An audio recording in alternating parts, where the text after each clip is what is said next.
नमस्कार सभी को। अपना जो पेपर हुआ था यानी थर्ड ग्रेड जो टेस्ट सीरीज अपनी चल रही है, वो डीके एजुकेशन एप्लीकेशन पे जो टेस्ट सीरीज चल रही है, उस टेस्ट सीरीज के अंदर अपना टेस्ट नंबर 5 हुआ था। टेस्ट नंबर 5 हुआ था और ये कितने तारीख को हुआ था? 15 तारीख को हुआ था। ठीक है ना, 15 दिसंबर। हालांकि आज 17 दिसंबर हुई है। मैं इस टेस्ट की व्याख्या करवा देता हूँ। ठीक है ना, आज करते हैं इस टेस्ट की व्याख्या। और जो टेस्ट नंबर 6 होना है वो कब होना है? वो 20 दिसंबर को होना है। ठीक है। थोड़ा सा कार्य की व्यस्तता से मैं 15 दिसंबर को इसका सॉल्यूशन नहीं करवा पाया, तो मैं आपके समक्ष अब उपस्थित हुआ हूँ और सारी बातें अपन करते हैं। और कुछ अनाउंसमेंट भी मुझे करने हैं, वो भी मैं आपको बताऊंगा। जैसे अपने सारे क्वेश्चन कर लेते हैं उसके बाद। ठीक है। इस टेस्ट सीरीज से यदि आप जुड़ते हैं तो आपका मात्र 50 रुपया शुल्क लगता है, और जिसके अंदर आपको टोटल कितने टॉप 10 टेस्ट मिलने हैं। और टॉप 10 टेस्ट का मतलब टॉप 350 क्वेश्चन मिलने हैं।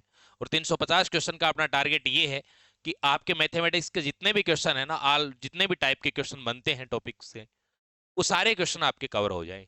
यानी आपका पूरा का पूरा रिवीजन हो जाए एक तरीके से। इसीलिए आपको ये सारे के सारे क्वेश्चन 350 क्वेश्चन मैंने चुने हैं, जिससे कि आपके सारा पूरा मैथ्स का क्विक रिवीजन हो जाए।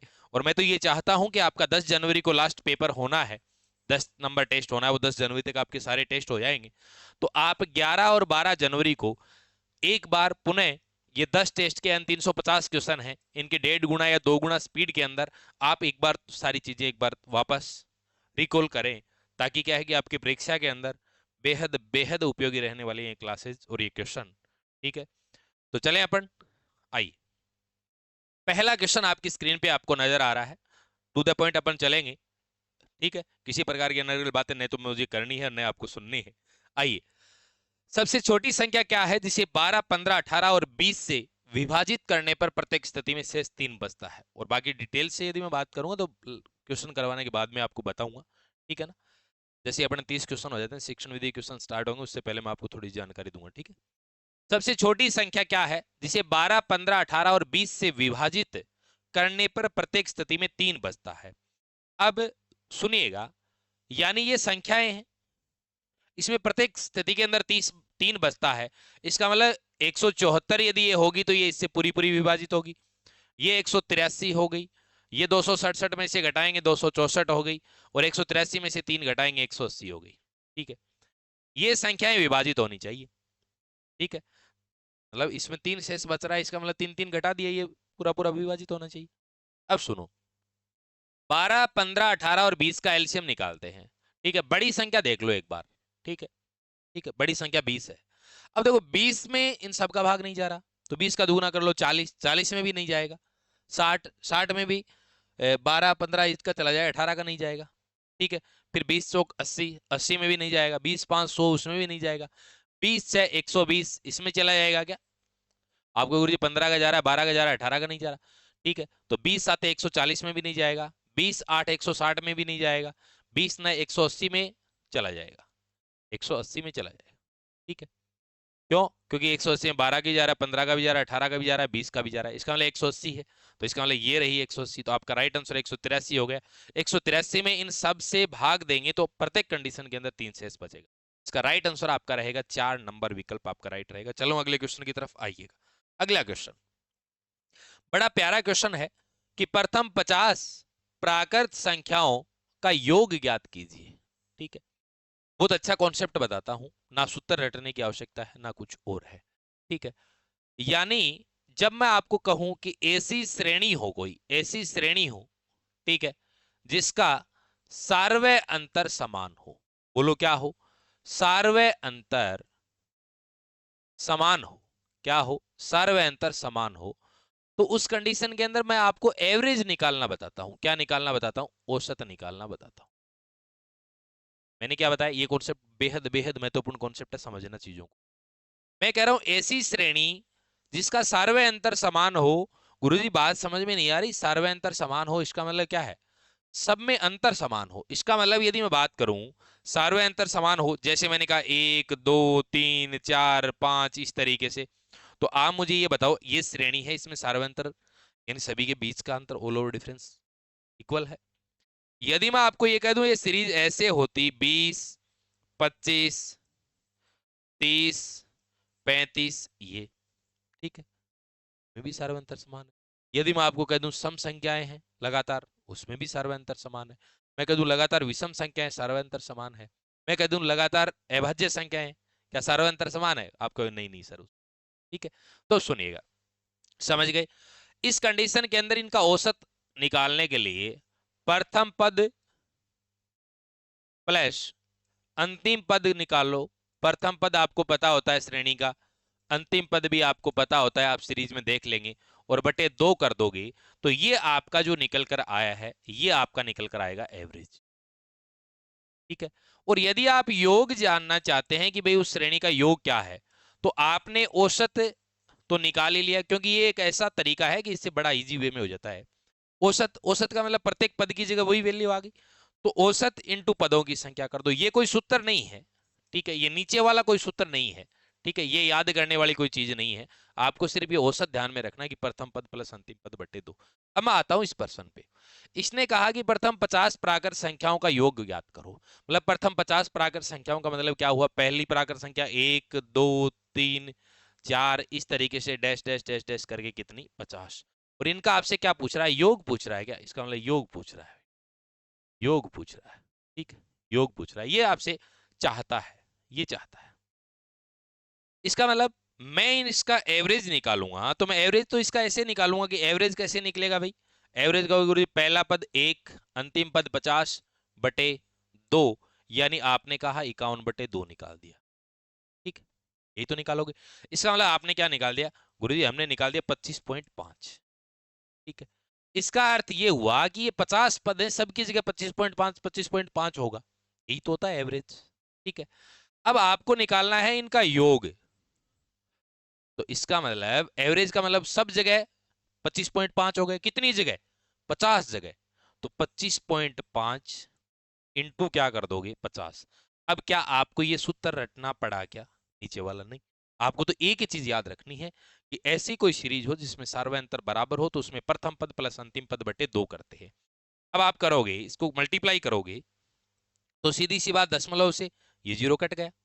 ठीक है, अब 255 इंटू 5 करोगे, तो 5 इंटू 5 25, 5 बचा 2, 25 इंटू 5 25 और 2 100, 125 और 2 127, आंसर आ जाएगा आपका 1275। तो आपका राइट विकल्प क्या रहेगा? 4 नंबर का। कोई साथी स्क्रीनशॉट लेना है ले लीजिएगा, मैं जैसे ही साइड में होता हूं। अगला क्वेश्चन, जब किसी संख्या में संख्या के 60% संख्या के 60% में 36 जोड़ा जाता है तो वही संख्या प्राप्त हो जाती है। मैं मान लेता हूं वो संख्या नंबर n, n सिंबल दे दिया, वह संख्या n है। ठीक है, उस संख्या के 60%, किसी संख्या के 60%, तो 60% का मतलब 60 बटे 100।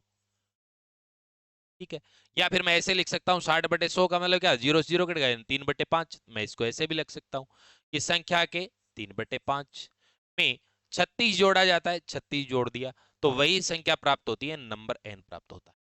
देन ओके, ठीक है। अब आप जब सोल्व करेंगे, इसको इधर लेके जाएंगे, 36 बराबर n माइनस 3 बटे 5 n। ठीक है, 36 बराबर एलसीएम लिया 5, तो ये आ गया 5n माइनस 3n बटे 36 आ गया। 36 बराबर 5n माइनस 3n 2n बटे 5, 2 से काटा 18 बार, n बराबर आ गया 18 इंटू 5 90। आपका आंसर आ गया ये। ठीक है, दूसरा तरीका। अब दूसरा तरीका, यदि आप अच्छे से गणित विषय को पढ़े हो तो शायद आप इस क्वेश्चन को ऐसे नहीं करते। तो कैसे करते? किसी संख्या के 60% में, कोई संख्या है उसका 60% तो आ गया, अब उस संख्या को पूरी 36 जोड़ा जाए, इसका मतलब ये कह रहा है 60% में 36 जोड़ा जाए तो वही संख्या प्राप्त होती है, यानी संख्या अपने आप में 100% है। इसका मतलब यहाँ 36 जोड़ रहा है तो ये 40% के बराबर, भाई 60% प्लस 40% तभी तो 100% होता। तो इसका मतलब 40% बराबर कितना? 36। 100% बराबर, तो आपका गुरु जी 36/40, ये तो 1% की वैल्यू है, 100% है तो इंटू 100 कर दो। 1 0 से 1 0 कर दी, 4 से 9 4 36, 9 इंटू 10 कितना आ गया? 90। ये ये भी एक अच्छा तरीका है। ठीक है, तो बात समझ में आई। चलो अगले क्वेश्चन पे, स्क्रीनशॉट लेना है ले लिया करो, साइड में होता हूं। अगला क्वेश्चन, पानी और शर्करा के, यानी शर्करा शक्कर शुगर, शर्करा के 3 लीटर के मिश्रण में 40% पानी है, इसका मतलब 3 लीटर का जो मिश्रण है उसमें क्या है, 40% शर्करा है। 40% क्या है, शर्करा है। और बाकी जो 60% बच गया वो आपको पता ही है, पानी है, क्योंकि पानी और शर्करा का मिश्रण है। ठीक है। यदि 1 लीटर पानी इस मिश्रण में मिला दिया जाता है तो नए मिश्रण में शर्करा का प्रतिशत। अब एक बात बताओ, शर्करा यहाँ कितनी है, 40% का मतलब क्या हो गया, 4/10, यानी 1.2 लीटर क्या है, शर्करा है, यदि क्वांटिटी की बात करूं किसमें, लीटर में। अब यदि मैं कहूं कि 3 लीटर मिश्रण है, अब क्या है, 3 लीटर मिश्रण है, इसमें 1 लीटर पानी मिला दिया, 1 लीटर वाटर मिला दिया, तो अब यहां पे टोटल मिश्रण तो 4 लीटर हुआ। और 4 लीटर में शर्करा अभी कितनी है, शर्करा तो उतनी की उतनी है, कितनी, 1.2 लीटर। तो आप यहां से परसेंटेज निकाल दे, टोटल मिश्रण तो 4 लीटर है, उसमें 1.2 शर्करा है, इंटू आप 100 करेंगे तो ये जीरो हटाएंगे, ये चला गया। ठीक है, इससे काटेंगे, 4×3=12, आगे 30 है, 30% आपका राइट आंसर रहेगा। आप क्लिक करेंगे कि सर 4 में 2 हो गया, तो आपका राइट आंसर 4 के अंदर क्या रहेगा, 2 रहेगा। ठीक है, चलें आगे, आओ अगला क्वेश्चन, प्यारा क्वेश्चन है, बड़ा इजी क्वेश्चन है। देखो, एक दुकानदार प्रत्येक वस्तु पर 15% और 10% की क्रमिक छूट देता है। उसने अपने मित्र को कुछ अतिरिक्त छूट दी, यानी उसका मित्र है, उसको उसने अतिरिक्त छूट दे दी। अंकित मूल्य एमआरपी 4,000 रुपए की वस्तु के लिए उसके मित्र ने 2,907 रुपए चुकाए, तो उसके मित्र को दी गई अतिरिक्त छूट जो एक्स्ट्रा डिस्काउंट मिला है वो क्या है।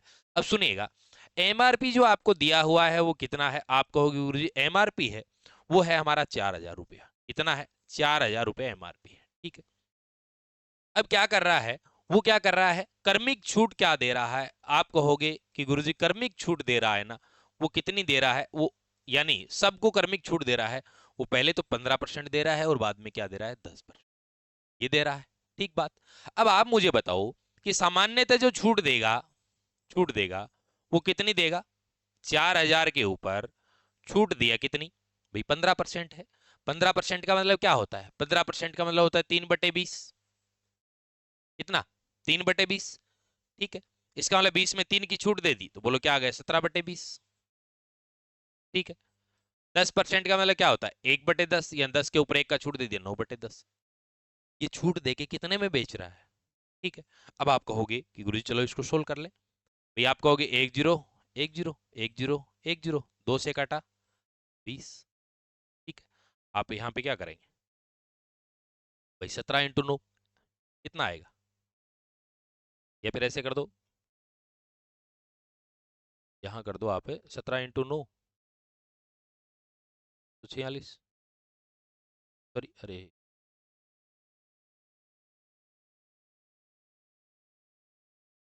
53 हो गया ना। ठीक है, अब इसको गुणा कर दो तो 0 आ गया, 3×2=6 आ गया, 3,060 रुपए। ये सामान्यतः बेचेगा 3,060 में, सामान्यतः सामान्यतः ये बेच रहा है। अब क्या किया, अब बात ये आती है कि मित्र ने कितने चुकाए, मित्र को छूट, मित्र को छूट कितनी मिली, 3,060 में सबको बेच रहा है। ठीक है, लेकिन मित्र को कितने में बेचा, मित्र को कितने में बेचा, 2,907 में, 2,907 में। भाई 3,060 में तो सबको ही बेच रहा है, 2,907 में उसने अपने मित्र को बेचा। तो एक बात बताओ जरा, यहाँ 2,900 से 100, 3,000 और 153, 153 रुपए की मित्र को छूट मिली, कितने रुपए की, 153 रुपए की एक्स्ट्रा छूट मिली। लेकिन ये क्या कह रहा है, मित्र को छूट का प्रतिशत बताओ। अब आप मुझे ये बताओ कि मित्र को एक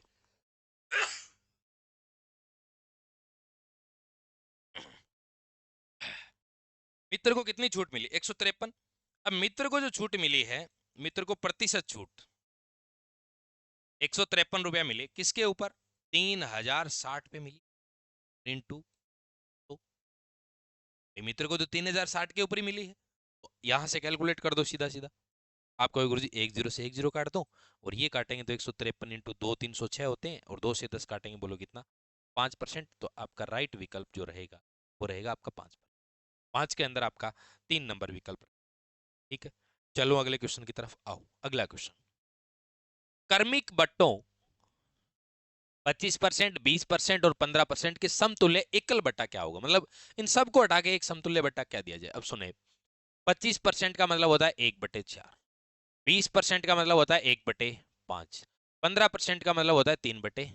इसका मतलब 4 के ऊपर 1 की छूट दी तो 4 से बोलो कितना 3, 5 के ऊपर 1 की छूट दी तो बोलो 5 से बोलो कितना 4, 20 के ऊपर 3 की छूट दी तो बोलो कितना 7।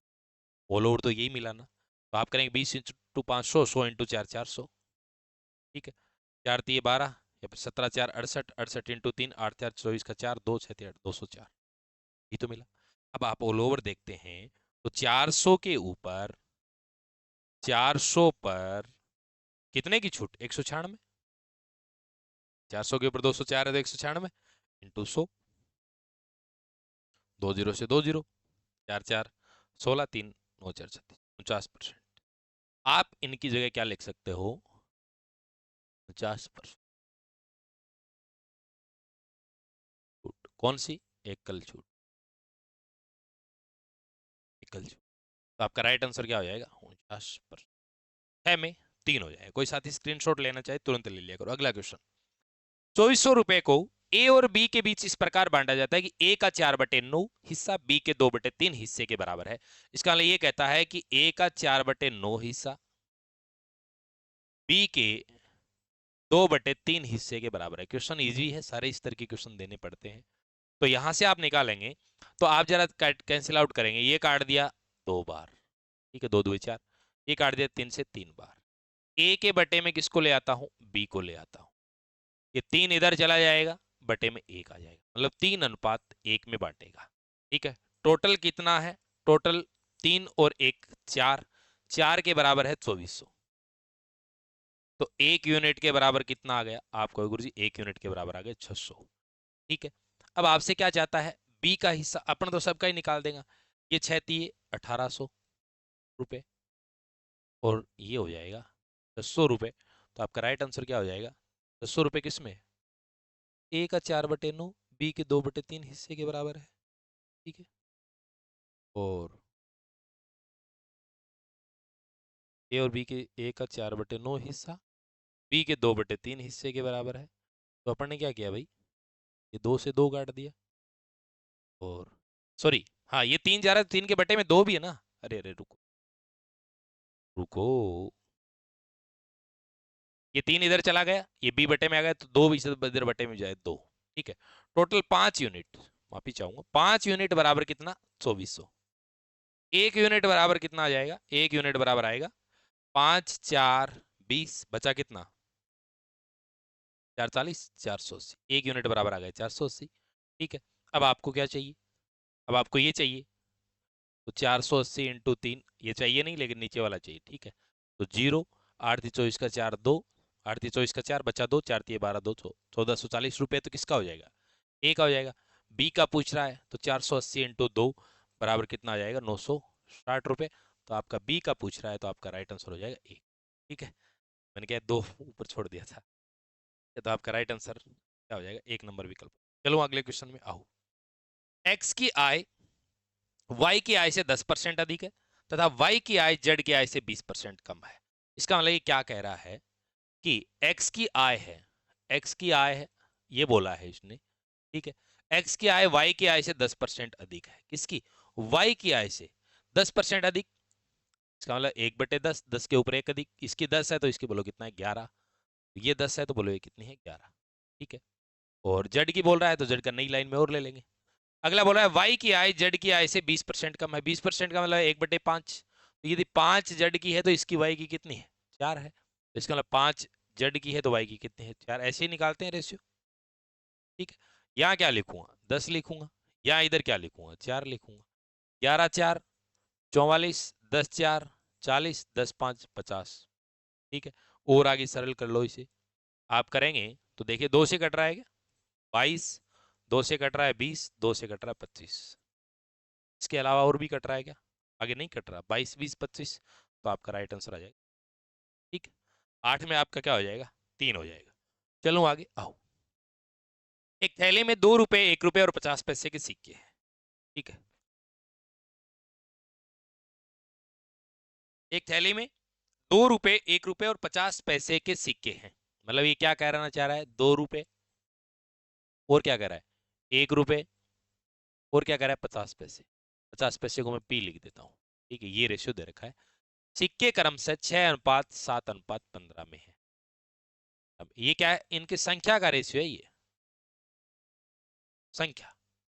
ठीक है, यदि थैली में कुल धन 1590 रुपए है, तो आपको इसको किसके अकॉर्डिंग कन्वर्ट करना पड़ेगा? धन दिया हुआ है टोटल, अब यदि संख्या दी हुई तो 6, 7, 13, 13 और 15, 28 करके आप बराबर कर देते संख्या के, लेकिन यार रुपए दिए हुए। अब आप रुपए को कन्वर्ट करोगे किसमें? संख्या को रुपए में कन्वर्ट करेंगे तो कोई सा भाग देना वो कुछ है ही नहीं। आपको पता है कि 2 रुपए के 6 सिक्के हैं, तो आप मुझे बताओ टोटल कितने रुपए बनेंगे? 12 रुपए। 1 रुपए के 7 सिक्के, टोटल 7 रुपए बनेंगे। अब आप मुझे बताओ 50 पैसे के आपके पास 15 सिक्के हैं, तो राशि कितनी बनेगी? 7.5 रुपए बनेगी भाई, 7.5। अब आप कई बार कहते हैं 50 पैसे हैं, 2 का भाग दे दो, 10 पैसे हैं इसका भाग दे दो, ऐसा कुछ भी नहीं, सीधी चीजें अपने दिमाग से।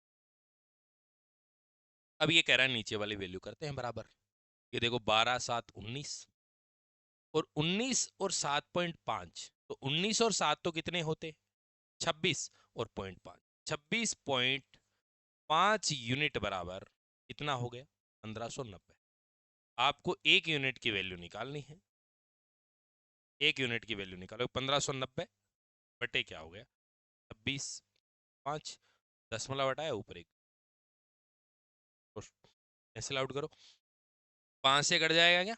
5, 5, 25, एक बचा, ठीक है, देखो 5 से कट जाएगा, ठीक है, 5, 5, 25, एक बचा, 15, 5 दिए, 5 से काटूंगा, 5 दिए 15, 5, 1, 5, 4, 40 हो गए, 8, 5, 40, 0।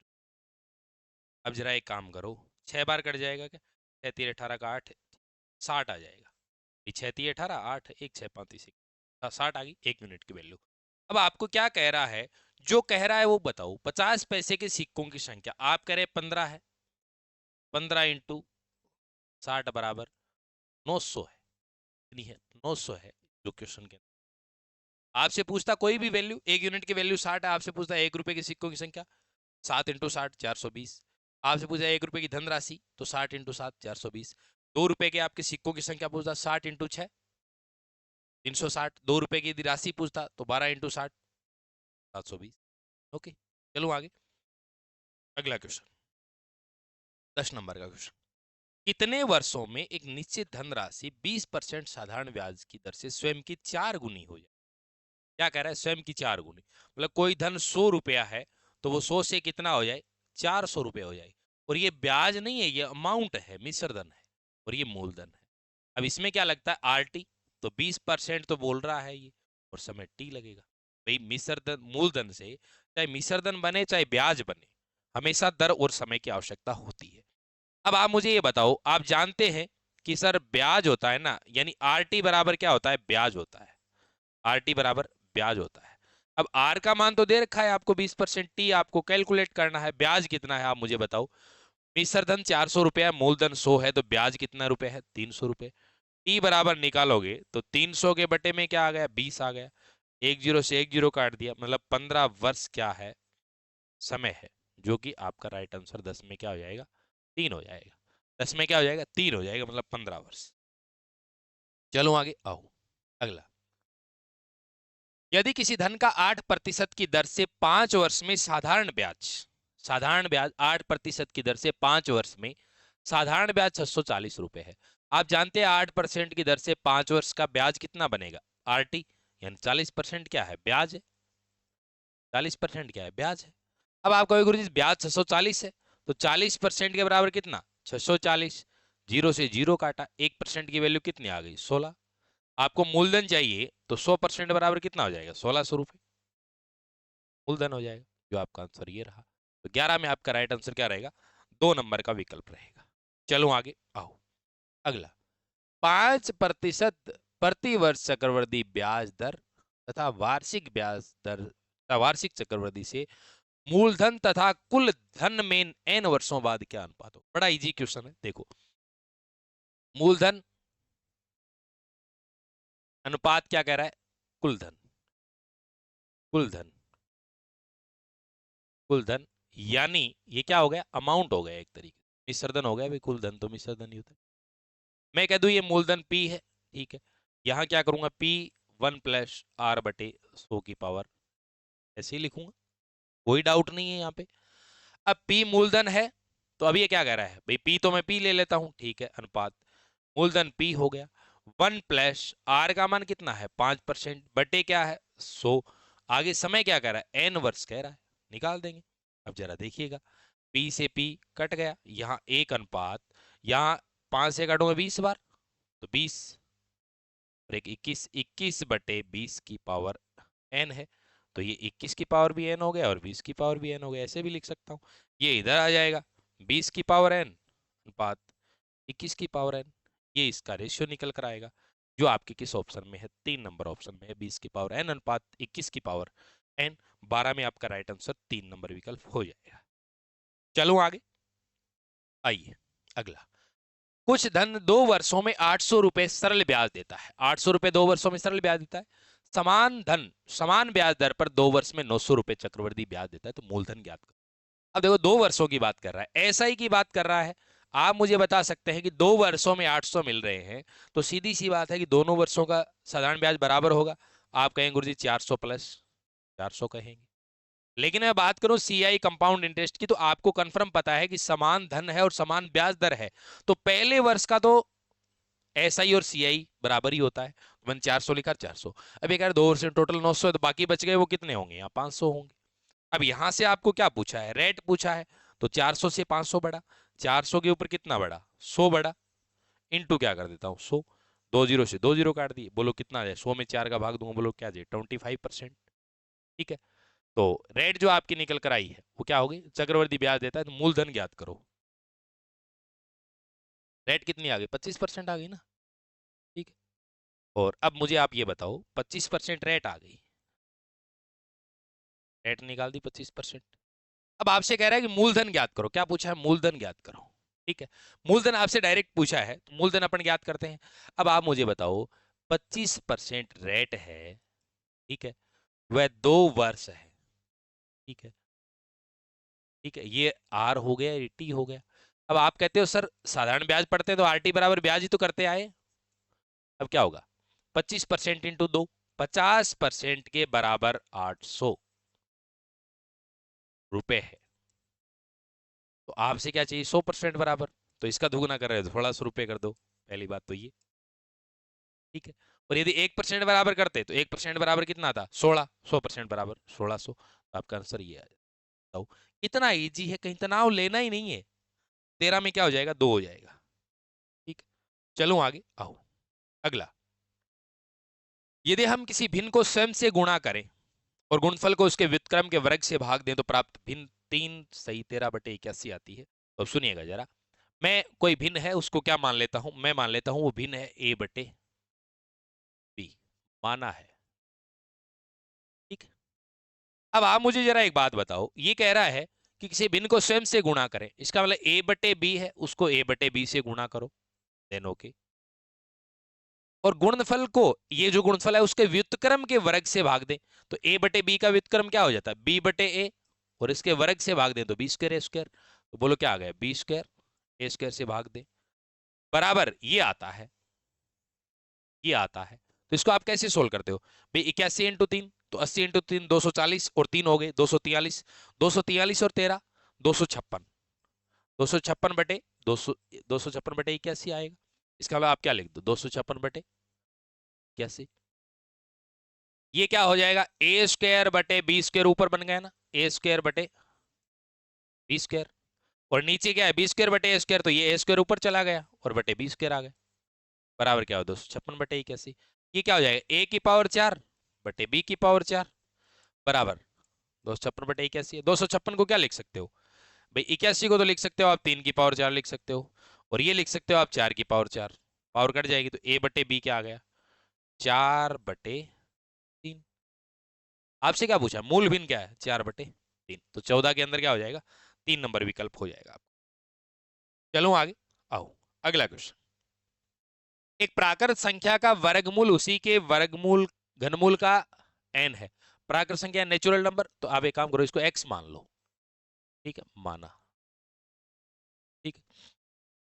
एक प्राकृत संख्या का वर्गमूल, जो जो कह रहा है एक प्राकृत संख्या का वर्गमूल, यानी ये लो वर्गमूल उसी के घनमूल का n गुना है, यानी n गुना है किसके, इस संख्या के घनमूल का, यानी इस तरीके से कह रहा है घनमूल तो ये हो गए। तो वह संख्या है, तो वह संख्या मतलब x बराबर आपसे पूछा है, ये आपसे पूछा है क्योंकि अपन ने x मान ली वो संख्या। ठीक है, आप इसको लिख सकते हो x की पावर 1/2 बराबर n इंटू ये x की पावर क्या है 1/3 है, इसको बटे में ले आओ। x की पावर 1/2 के बटे में क्या आएगा, x की पावर 1/3 बराबर n। अब क्या करते हैं, इसको ऊपर ले जाते हैं, तो x की पावर 1/2 माइनस 1/3 होगा बराबर n हो गया। यहां निकालेंगे तो x की पावर क्या है, एलसीएम क्या है 6, 3 3 माइनस 1 2, 3 3 माइनस 2 1, 1/6 आ गया बराबर है। ये आपने निकाल दिया।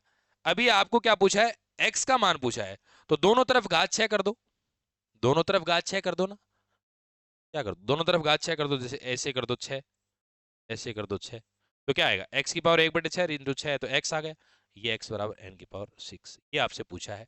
n की पावर 6 आपका 15 में 4 नंबर विकल्प आपका राइट रहेगा। चलो आगे आओ, अगला क्वेश्चन 16 नंबर। 10 सेंटीमीटर त्रिज्या वाले वर्त के केंद्र से 6 सेंटीमीटर दूरी पर स्थित जीवा, तो एक मैं वर्त बना लेता हूं, ये सब वर्त बना लेते हैं।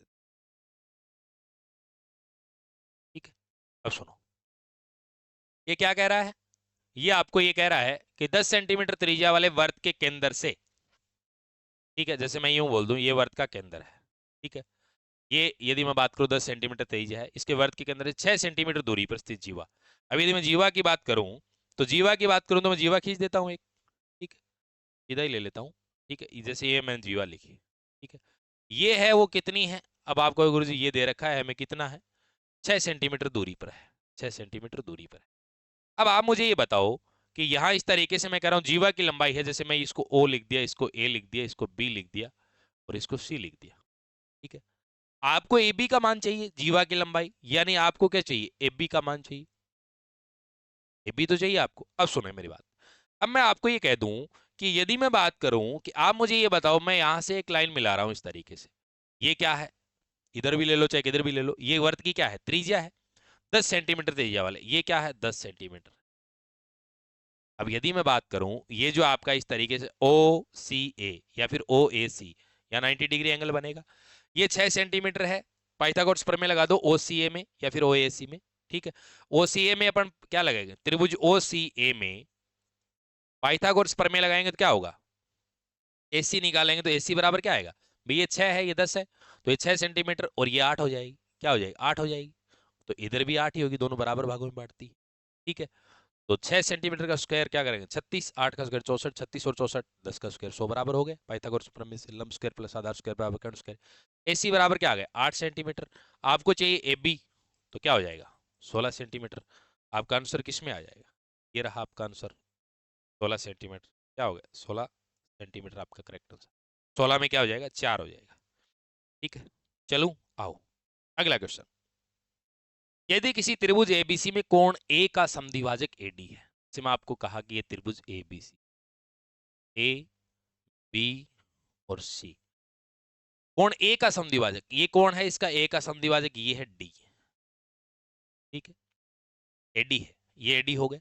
ए बी 8 सेंटीमीटर है, ये 8 सेंटीमीटर है, ठीक है। एसी क्या है 10 सेंटीमीटर है।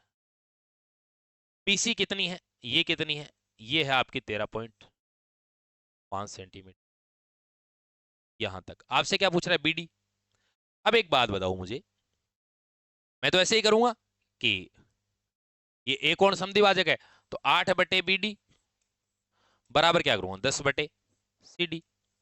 अब आप मुझे बताओ कि 8/BD तो मैंने कर दिया, मुझे BD निकालना है, 10 बटे ये CD क्या है, ये इसको मैं क्या ऐसे लिख सकता हूं क्या, ये 13.5 में से क्या घटा दूं BD, 13.5 में से क्या घटा दूं BD, वही तो बचेगा भाई 13.5 है टोटल, इसमें से BD की लंबाई घटा दी तो ये बचेगी। तो आपको गुरुजी 13.5 माइनस BD कर दिया बराबर, गुणा करना है। तो आप मुझे बताओ 13.5 को 8 से गुणा करूंगा तो ये कितना आ गया, 8 5 40 का 0, 4 13 8 4 है 104, तो ये 108 आ गया, पॉइंट लगेगा तो ये काट दो 108 माइनस 8 BD, BD मत कर देना 8 BD बराबर क्या हो जाएगा 10 BD, यही होगा। और इधर लेके जाऊंगा तो बोलो क्या हो जाएगा, 8 BD जाएगा तो 18 BD हो जाएगा। 108 बराबर 18 BD, और BD बराबर काटेंगे तो 18 6 108, BD बराबर कितना आ गया, 6 आ गया आपका आंसर। क्या आ गया, 6 आ गया आपका आंसर, ये रहा 6 सेंटीमीटर। तो 17 में आपका राइट आंसर क्या हो जाएगा, 2 हो जाएगा। ठीक है, चलो आगे आओ, अगला क्वेश्चन, 18 नंबर क्वेश्चन क्या कहता है, सुनो। दी गई आकृति में P Q S R, P Q और एस आर समांतर है, पी एस पी क्यू पर लंब है, इसका मतलब ये 90 डिग्री है। ठीक है, अच्छी बात है। पी क्यू 11 सेंटीमीटर है जो दे रखा है, पी एस है वो 8 सेंटीमीटर है, और क्यू आर है वो 10 सेंटीमीटर। तो आकृति पी क्यू आर इसका क्षेत्रफल दो तरीके से निकाल सकते हो। और जैसे मैं आपको ये बोलूं कि मैं एक काम करता हूं, यहां से एक लाइन खींच देता हूं सीधी, ये 8 है तो ये भी 8 है, और ये 10 हो गई, तो यहाँ यदि समकोण बनाएंगे, ये 8 है ये 10 है, तो ये बोलो कितनी हो, 6, तो ये बोलो कितनी हो जाएगी, 5 सेंटीमीटर, और ये कितनी हो जाएगी, 5 सेंटीमीटर। अब इस वर्ग का निकालेंगे, वर्ग बना तो इसका एरिया तो क्या हो गया, सॉरी आयत बना है ना, आयत, आयत इसका एरिया निकालोगे तो क्या हो जाएगा, 8 सेंटीमीटर इसके ये 5 सेंटीमीटर है, तो बोलो क्या हो, 40, और इसका निकालोगे तो 1/2, ठीक है, आधार इंटू आधार 6 है, ऊंचाई 8 है, तो 2 से काटेंगे 3, 8 3 24 आ गया। 40 + 24, 40 + 24 तो कितना आ जाएगा, 64 आ जाएगा। 64 सेंटीमीटर स्क्वायर, तो आपका आंसर ये होगा। या आप कैसे कर सकते थे, ये क्या है, समलम चतुर्भुज है, समलम चतुर्भुज है तो 1/2, भाई समलम पूरा ही ले लो, तो 1/2 ऊंचाई कितनी है, समांतर भुजाओं का योग, तो समांतर ये तो 11 है ये 5 है, तो बोलो क्या हो गए, 16, ऊंचाई कितनी है 8, तो यहां से काटेंगे 2 8 8 64 सेंटीमीटर स्क्वायर, ये भी आ जाएगा। इसे भी कर सकते हैं, 18 में क्या होगा, 2 हो जाएगा। चलो आगे आओ, अगला क्वेश्चन। दो सकेंद्रित वर्तों, सकेंद्रित वर्त यानी इस तरीके से, ठीक है। अब ये क्या कह रहा है इसमें, ये कह रहा है कि साहब सकेंद्रित वर्तों के व्यास 8 सेंटीमीटर, व्यास 8 सेंटीमीटर है, हटाओ तुरंत और हटा के लिखो त्रिज्या 4 सेंटीमीटर, त्रिज्या 5 सेंटीमीटर, ठीक है। तो इसका मतलब ये 4 है और ये बड़ा वाला है, इसकी कितने हैं, 5 सेंटीमीटर, ठीक है। तो आप क्या करते हो, बड़े वर्ग का क्षेत्र, वो सॉरी बड़े वर्त का क्षेत्रफल और छोटे वर्त का क्षेत्रफल, यानी बड़ा है तो मैं ऐसे लिख देता हूँ पाई आर स्क्वायर, छोटा है तो उसकी पाई आर स्क्वायर कर देता हूँ, एरिया ऐसे ही तो निकलेगा बीच का। अब आप कहोगे गुरु जी पाई तो है, पाई तो सब में है, तो पाई रखो, ठीक है। ये R square minus R square ऐसे ही तो रहेगा, pi R square minus R square, तो इसको क्या लिख सकते हो भाई, R square minus R square है, इसको एक बार तो ऐसे लिख सकते हो आर प्लस आर, और एक बार आर माइनस आर लिख सकते हो, ए स्क्वायर माइनस बी स्क्वायर के हिसाब से। तो आप क्या करोगे भाई, आर प्लस आर करना, 4 और 5 9, 4 और 5 का अंतर 1, इसका मतलब 9 पाई, आगे क्या है सेंटीमीटर, तो 9 सेंटीमीटर स्क्वायर, तो आपका आंसर क्या हो जाएगा, ये रहा। 19 के अंदर आपका राइट आंसर क्या रहेगा, 4 नंबर विकल्प रहेगा, ठीक है। चलो आगे आओ, 19 में क्या रहेगा, 4, स्क्रीनशॉट ले लिया, आओ। दिए गए चित्र का जो क्षेत्रफल है, ये आपको चित्र दिया हुआ है, इसका क्षेत्रफल है 8 + 16√2 वर्ग, तो x का मान बताओ। अब आप मुझे ये बताओ, इसका क्षेत्रफल आपको निकालना है, तो ये ऊपर जो आपको दिखाई दे रहा है ये है आयत, तो इसका क्षेत्रफल निकालो। आयत का क्षेत्रफल क्या होता है, x√2 × x, लंबाई इंटू चौड़ाई कर दिया, प्लस क्या करना है, प्लस ये जो नीचे दिखाई दे रहा है ये समकोण त्रिभुज है, इस तरीके से, ये इसका आधार मान लो, ये इसकी ऊंचाई मान लो, तो क्या करोगे, 1/2 आधार इंटू ऊंचाई, तो x इंटू एक्स बराबर क्या लिखोगे, 8 + 16√2, ऐसे लिखोगे। सोल्व करना है, सिर्फ x की वैल्यू निकालनी है। चलो आओ करते हैं। अब आप मुझे ये बताओ ये क्या बनेगा, √2 x into x, x square बन गया, plus 1/2 into x x square बराबर क्या है, 8 + 16√2, एक्स स्क्वायर कॉमन लीजिए, ठीक है। या क्या बचा, √2 + 1/2 बराबर 8 + 16√2, और आगे कौन लीजिए साहब, एक्स स्क्वायर, यहां आप एक काम करो एलसीएम ले लेते हैं 2, ये क्या आ जाएगा 2√2 और प्लस ये 1 हो जाएगा। तो एक काम करो ना, यहां से भी आप 8 कॉमन ले सकते हो क्या, 8 कॉमन लेंगे तो ये तो आ गया 1 प्लस ये 8, 2√2 बच गया, 2 रूट 2 ही तो बचेगा, 8 कॉमन ले लिया। अब आप मुझे जरा एक बात बताइएगा, ये रूट 2 प्लस 1 या फिर 1 प्लस 2 रूट 2 बात तो एक ही है, तो ये इधर चला जाएगा 2, तो एक्स स्क्वायर बराबर कितना, 8 दुए 16, एक्स बराबर कितना आ गया 4। एक्स बराबर 4 आया है, 4 नंबर ही ऑप्शन में है, तो आपका 20 में 4 हो जाएगा। ठीक है, चलो आगे आओ, अगला क्वेश्चन 21 नंबर का क्वेश्चन क्या कह रहा है सुनना। 20 मीटर लंबी, क्लास ज्यादा बड़ी तो नहीं हो रही भाई, समय तो लगेगा ही। 20 मीटर लंबी, 5 मीटर ऊंची और 50 सेंटीमीटर मोटी दीवार जिसमें 2 दरवाजे हैं, 2 मीटर इंटू 1.5 मीटर। ठीक है, इसमें इतने इंटों की कितने इंटों की आवश्यकता पड़ेगी। इंटों का माप सेंटीमीटर सेंटीमीटर सेंटीमीटर में है, यहाँ ये मीटर में है, यहाँ ये मीटर में है, यहाँ ये सेंटीमीटर में है, ये मीटर में है, ये सेंटीमीटर। चेंज करो, सबको सेंटीमीटर में बना दो। आप इसको करोगे तो 220 है तो 2000 सेंटीमीटर, ये है तो 500 सेंटीमीटर, ये है 2 तो ये हो जाएगा 200 सेंटीमीटर। अब मुझे एक बात बताओ, इसका जो है आयतन, भाई दीवार का आयतन मैं जैसे कर दूं V, दीवार, दीवार का आयतन कितना आया 2000 इंटू 500 इंटू 50। ठीक है, अब इसको गुणा कर दो जरा, 5 इंटू 5 25, 25 इंटू 2 50, इसके आगे 3 जीरो, 2 5 जीरो, एक 6 जीरो, 1 2 3 4 5, ये आ गया सेंटीमीटर क्यूब में। ठीक बात। अब ये कह रहा है कि 2 दरवाजे हैं, वो 2 मीटर इंटू 1.5 मीटर के हैं। ठीक है, 2 मीटर तो इसकी लंबाई होगी या फिर चौड़ाई होगी, मतलब लंबाई और चौड़ाई दी है। मोटाई कितनी है, ये कह रहा है 50 सेंटीमीटर मोटाई, ये अपने को इसके साथ में लेनी पड़ेगी, तभी तो दरवाजों के आयतन आएंगे। दरवाजे के आयतन, दरवाजे V, पहली बात तो दरवाजे कितने हैं, 2 है तो 2 इंटू, अब देखो ये क्या आ जाएगा 200 सेंटीमीटर इंटू, ये 1.5 मीटर दे रखा है, तो ये बोलो कितना हो जाएगा 150 सेंटीमीटर हो जाएगा, 150 इंटू ये आ जाएगा 50। इसका निकालो पहले तो इसमें से आयतन। अब आप कहोगे गुरुजी चलो निकालते हैं, 15 इंटू 5 75, 75 इंटू 2 150, 150 इंटू 2 300।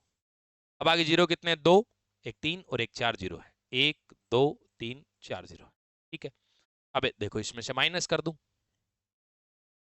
माइनस कर रहा हूं क्या, कितने जीरो है 1 2 3 4 5 6 जीरो, 1 2 3 4 5 6 जीरो, ये 3 आ गए, तो जीरो जीरो जीरो जीरो फिर जीरो फिर जीरो, 50 में से 3, इसका मतलब ये क्या आ गया 4 करोड़ 70 लाख आ गया क्या, 4 करोड़ 70 लाख आ गया।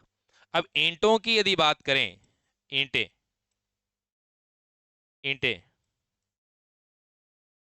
तो 470, ये लाख है क्या, ये लो,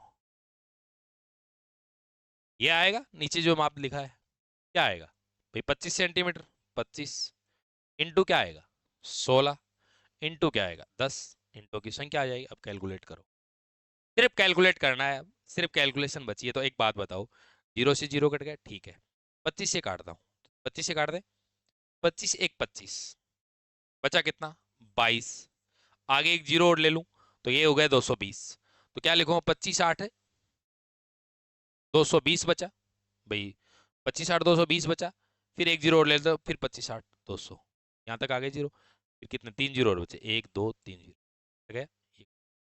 अब 16 का भाग देते हैं, तो 16 एक 16, कितने बचे 2 2, फिर कितना है 16 एक 16, 2 बचे 28, फिर 16 एक 16, फिर 12 बच गए, फिर 120, फिर 16 7 112, फिर 8 बचे 80, तो फिर कितना हो जाएगा 16 5 80, और फिर आगे एक जीरो, 11,750 इंटों की आवश्यकता पड़ेगी। 21 में आपका राइट आंसर क्या हो जाएगा 1 हो जाएगा। चलो आगे आओ, अगला क्वेश्चन, स्क्रीनशॉट लेना है ले लो आराम से। ठीक है, आओ, एक गोले की त्रिज्या दुगनी, मतलब रेडियस की त्रिज्या की बात कर रहा है, त्रिज्या दुगनी कर दी, मतलब पहले एक थी तो बाद में कितनी की 2 कर दी। वास्तविक गोले व नए गोले के आयतनों का अनुपात, वास्तविक तो ये है, ये क्या है वास्तविक, और ये क्या है नया। अब एक बात हो, इसका यदि आयतनों का अनुपात निकालना है तो सीधी क्यूब कर दो, तो 1 की क्यूब 1, 2 की क्यूब 8, एक अनुपात, क्या करनी क्यूब करनी, आयतन है तो 1:8 भाई, इसमें क्या हो जाएगा आपका राइट आंसर 2 नंबर का विकल्प हो जाएगा। चलो आगे आओ, अगला क्वेश्चन। दो घनों के आयतनों का अनुपात 27:64 है, तो उनके पृष्ठों के क्षेत्रफल का। तो पहले तो देखो यहाँ पे भुजा का निकालेंगे, भुजा का निकालेंगे, तो भुजा से क्यूब करते हैं तभी तो आयतन निकलता है। तो इसका घनमूल कर दो, तो ये आ जाएगा 3, और 64 का कर दो 4। अब यहां से क्या निकालना है, क्षेत्रफल निकालना है। भुजा से क्षेत्रफल निकालते हैं तो क्या कर दो, इसका स्क्वायर कर दो। 3 का स्क्वायर 9, 4 का स्क्वायर 16, तो 9:16। राइट। चलो अगला क्वेश्चन आओ। ए बी सी का माध्य m1 है, A B square sorry A square B square C square का माध्य m2 है। तो अब एक बात बताओ, इनका माध्य क्या है, मैं यहीं पे सोल्व कर रहा हूं। देखो इनका माध्य है तो a प्लस बी प्लस सी बटे 3, माध्य यानी औसत की बात कर रहा है, प्लस प्लस बटे 3, ऐसा ही आना है। तो यहां से क्या निकल कर आएगा, a प्लस बी प्लस सी बराबर आ जाएगा, ये 3 इधर ले जाओ, 3m1 आएगा। यहां से क्या निकल कर आएगा, A square plus B square plus C square बराबर 3m2 आएगा। आ गया। अब आपको चाहिए A B B C C A का माध्य। अब आप मुझे एक बात बताओ, मैं इसको ले आता हूं इधर, ठीक है। अब मैं क्या करता हूं, दोनों तरफ स्क्वायर कर दूं, दोनों तरफ वर्ग, दोनों तरफ वर्ग, वर्ग करने पर क्या करोगे, दोनों तरफ वर्ग करेंगे, A square B square plus C square plus 2ab plus B C plus C A बराबर, दोनों तरफ वर्ग करेंगे 9, 3 का वर्ग 9, 9m हो गया। अब आप मुझे जरा ये बताओ, ये मान आपके पास नहीं है क्या, आपको बिल्कुल है गुरुजी। 3m2 है plus 2ab plus bc plus ca बराबर 9m²। अब यहां करेंगे, देखो A B plus B C का मान निकालना है मुझे, A B plus B C plus C A का मान निकालना है। तो 9m1² में से पहले तो घटेगा ये 3m2, और बटे आएगा 2, भाई 2 इधर चला गया। अब ये क्या चाहता है, ये चाहता है कि इसका माध्य बताओ। तो माध्य के लिए आप क्या करोगे, 3 का भाग दे दिया और इसमें भी 3 का भाग दे दिया, भाई माध्य निकालने तो यही होगा। तो यहां से वैल्यू ये जो निकल कर आएगी, ये क्या निकल कर आ जाएगी, ये ऐसे आएगी भाई, 2 से क्या आएगा, 9m1² माइनस 3m2 बटे 2, 2 × 3 ही तो बचा है। अब 3 का भाग दे दूं इसमें, तो 3m1², 3m1² माइनस m2 और बटे 2, ये तो बचा है 3m1² माइनस m2 बटे 2, ये रहेगा आपका आंसर। तो इसमें क्या हो जाएगा आपका राइट आंसर, 3 नंबर विकल्प हो जाएगा। चलो आगे आओ, अगला क्वेश्चन। स्क्रीनशॉट लेना है आराम से लीजिएगा, कोई दिक्कत नहीं है, ठीक है। आओ, निम्नलिखित आंकड़ों का बहुलक 24 रुपए है, तो अज्ञात बारंबारता f ये आपको कैलकुलेट करनी है। 24 है तो इसका मतलब वर्ग आपको ये चयन करना पड़ेगा, ठीक है। तो सुनो मेरी बात, ये l हो गया, ठीक है, l हो गया। h की बात करूं, वर्ग अंतराल 10 हो गया, ये f0 हो जाएगा, ये f1 हो जाएगा, ये f2 हो जाएगा, ठीक है। अब देखो बहुलक बराबर, बहुलक बराबर आप जानते हो ना, बहुलक बराबर क्या होता है, l plus f1 minus f0 बटे, नीचे क्या आएगा, f0 minus f1 minus minus 2f2 2h, यही आता है। देखो बहुलक कितना है, 24 बराबर l का मान कितना है, 20 plus f1 minus f0, f1 minus f0 क्या आएगा, 27 माइनस 23 4 बटे f0 का मान कितना है, 23 माइनस f1 का मान कितना है, 27 माइनस 2f2, तो 2f2, f2 का मान f है, तो बोलो क्या आएगा, 2f इंटू h कितना है, 10, ठीक है। अब आप मुझे एक बात दो, ये 27 24 में से 20 जाएगा, 4 बचेगा ना, 4 बराबर ऊपर 4 × 10 है बराबर 23 माइनस 27, 23 माइनस 27 क्या आएगा,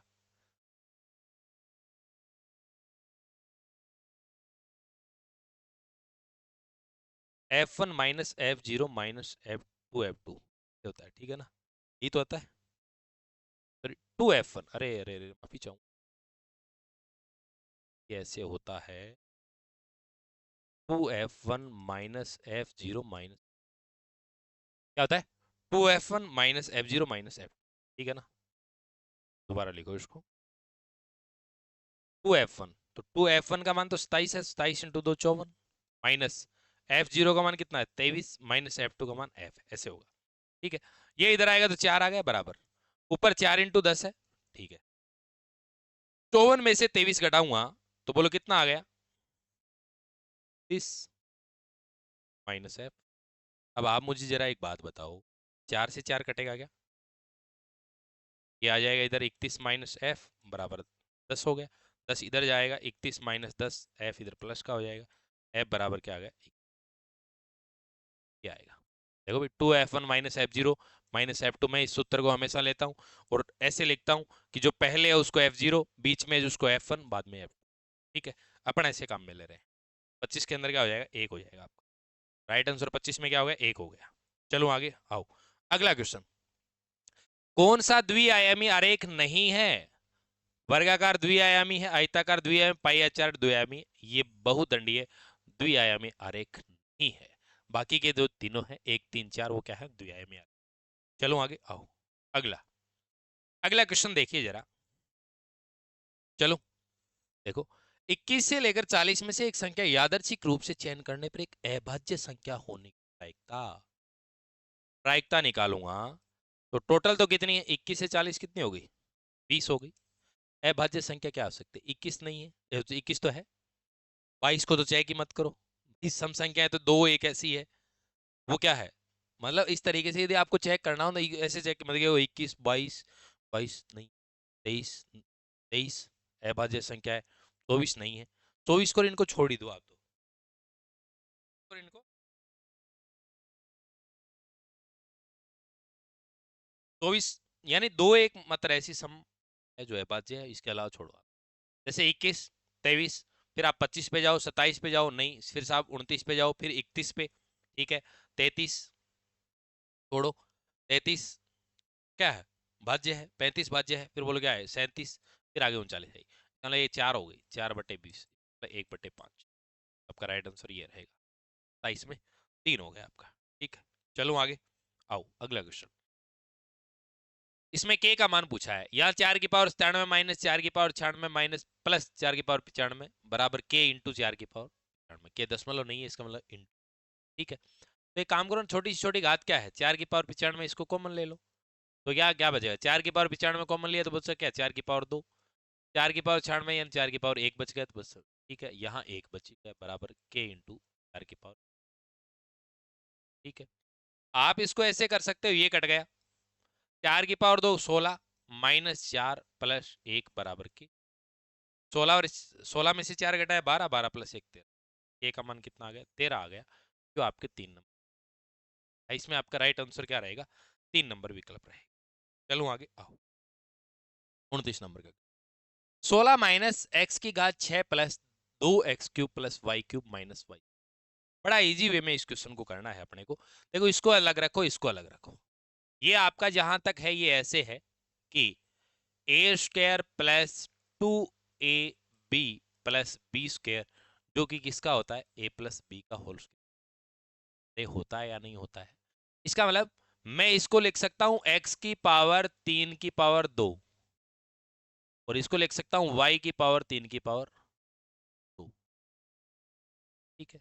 यदि मैं आपको ये बताऊं कि आप यदि इनको कॉमन लेंगे ना, अभी आपके बैठी नहीं कि सर यहाँ माइनस कैसे आ गया, तो आप इसको ऐसे कर सकते, 16 माइनस कॉमन लिया, x की पावर 6, ठीक है, और ये माइनस आ जाएगा 2x³ y³, और ये फिर प्लस आना ही है y की पावर 6, ऐसे ही आना है, वापस ओपन करेंगे तो माइनस एक्स की पावर 6 माइनस माइनस प्लस हो गया, ये माइनस, तो यहाँ जो बनेगा ये आपका इस तरीके से बनना है कि यहाँ जो आना है वो माइनस आना है, तो ये क्या बनेगा माइनस आएगा a² माइनस 2ab, तो ये क्या बनेगा a माइनस बी का होल स्क्वायर बनेगा, नो डाउट। अब यदि मैं इनको ये लिख रहा हूं तो आप थोड़ा सा गौर कीजिएगा, मैं इस 16 को तो अलग रख रहा हूं, ठीक है, 16 माइनस, मैं इसको ये मान लेता हूं कि x³ y³, ठीक है, तो x cube minus Y cube का स्क्वायर, इसको ऐसे लिख, ठीक है। क्यों? क्योंकि भाई अभी अपन ब्रैकेट में इसको लेके चल रहे हैं इस तरह। तो ये आएगा एक्स की पावर 6, ये प्लस वाई की पावर 6 हो जाएगा, minus 2x cube y cube, then okay. अब यदि मैं बात करूं तो मैं इस 16 को भी ऐसे लिख सकता हूं 4 की पावर। अब वापस मैं ऐसे लगा रहा हूं कि ये तो मैंने लिखा a और इस पूरे पद को लिया b, ठीक है। तो इसका मतलब ए स्क्वायर माइनस बी स्क्वायर, तो इसका मतलब इसको मैं लिख सकता हूं a प्लस बी, और क्या लिख सकता हूं a माइनस, ऐसे लिख सकता हूं। अब आपको गुरुजी इसको कैसे लिख सकते, इसको लिख देंगे भाई, a का मान कितना है, ठीक है 4 है, 4 प्लस b का मान कितना है x cube minus Y cube, फिर a का मान कितना है 4 माइनस, ये पूरा पूरा स्टेप लिखना है ऐसे, x cube minus Y cube, और आगे सरल करेंगे 4 plus x cube minus Y cube, इसको खोल दो पूरा, 4 माइनस क्यूब। अब आप देखो इसमें 4 plus x cube minus Y cube, तो x cube minus Y cube plus 4। अगला देखो 4 प्लस का है माइनस एक्स क्यूब है वाई क्यूब है, आगे पीछे लिखा है कोई बड़ी बात नहीं, 29 में एक हो जाएगा, ठीक है। चलो आगे आओ, अगला क्वेश्चन, यदि x प्लस वाई बराबर 7 है, x square plus y square बराबर 25 है, तो आपको ये चाहिए। इसका मतलब इसको यदि मैं सरल करूं तो एक्स वाई एलसीएम ले लूं तो एक्स प्लस वाई, ये मान चाहिए आपको। एक्स प्लस वाई का मान तो पड़ा है आपके पास, एक्स वाई चाहिए। आप एक काम करो, इसका स्क्वायर कर दो, दोनों तरफ वर्ग करो, दोनों तरफ वर्ग, वर्ग करोगे तो x प्लस वाई का स्क्वायर करेंगे तो x square plus y square plus 2xy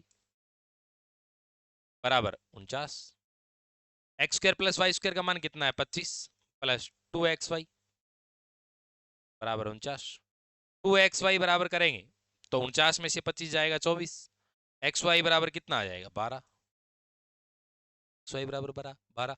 तो यहाँ से क्या निकालोगे, यहाँ इसे आ गया ना, एक्स प्लस वाई का मान कितना है 7, एक्स वाई का मान कितना है 12, 7/12, तो आपका 7/12 आंसर ये हो जाएगा।